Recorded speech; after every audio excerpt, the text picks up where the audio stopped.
government to, or some of these administrative or local authorities may have something in connection with what happened, because this goes the same case of what happened in a Beko village, that we realized that if there was a gendarmerie post about 5-minute walk away from where the event took place, and people came here and perpetrated this out for us and left without any intervention.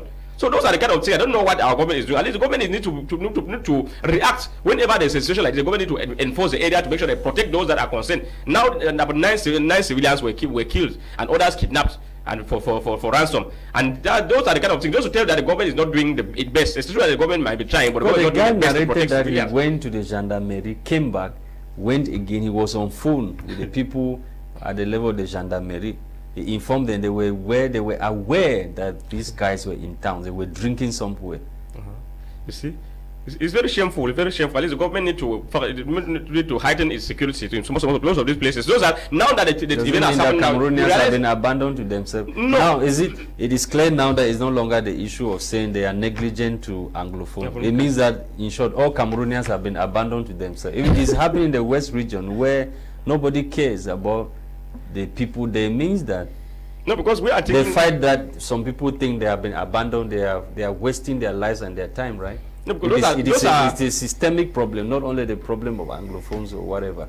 I think we should look upon as some of the. It's true that some of the effects of the war, because we are assuming that we are saying that Cameroonians have been neglected. Some Cameroonians are saying that it is no longer an issue that Anglophones are marginalized. Now that we have a situation in the West region, the security and defense forces were alerted, but nobody intervened to save the local population. That's why I said that is that the way the government always does its own thing in Cameroon. They do it on very lax. I don't know, understand. They do it on very slow. They're always very slow to intervene on issues as such. The situation of human rights violation in Cameroon is not only within the northwest and southwest region. Even here in Littoral, we have had so many cases in Yaoundé and all over the. You have even gendarmerie at Etudi who are torturing unarmed civilians to death.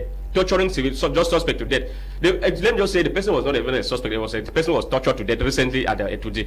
The person was not even a suspect. It says that somebody at the, I found out, we realized that somebody at the National Gendarmerie just called the commandant on phone and told him that this guy is playing with me. Just take this guy and lend him some sense. The commandant took the guy, went and detained the guy here and traveled. His boys left and beat the man to death. The man to death. So that's why when they arrested him, now we wrote our report and forwarded to the different authorities concerned.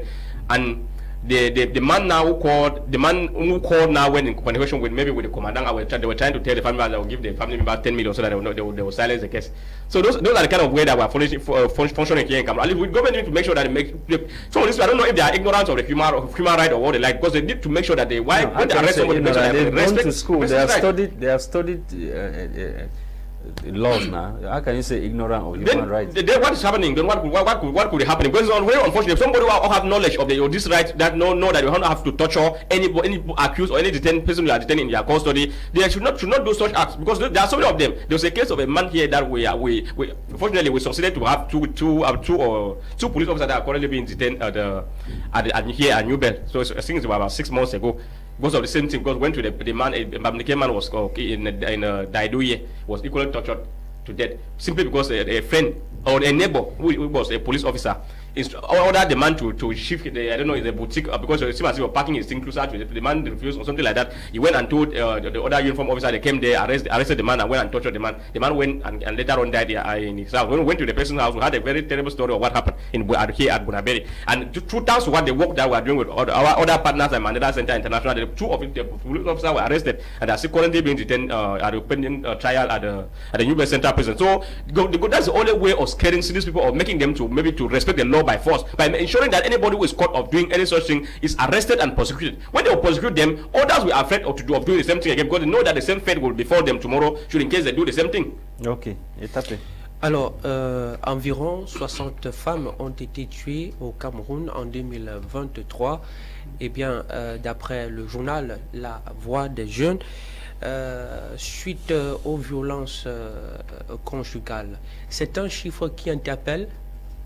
Of course, the number is really alarming in Cameroon. At least which is something that we need to do a lot of things to make sure that we ameliorate the situation. Because sometimes there are some people that believe that when you maybe you beat your wife, that the wife will respect you. So there are some kind of mentality that we still have here in Africa, that we need to play a very vital role. Those of us of the civil society and you of the media have to play a very vital role to sensitize or educate the masses on how they are supposed to treat their wives and all the life situation. And one of the worst reason why this situation keep increasing on daily basis is because of, maybe, as I said, keep talking on the government, because the problem is the government. Because we talk here of a case of gender-based violence, which is not a human right violation, but a crime within the context of the Cameroon Penal Code. And when it's happened like this, we make people, those of civil society, investigate any such thing, report to the government, to the authority concerned, and make sure, pleading on them to make sure that they investigate to arrest the perpetrators.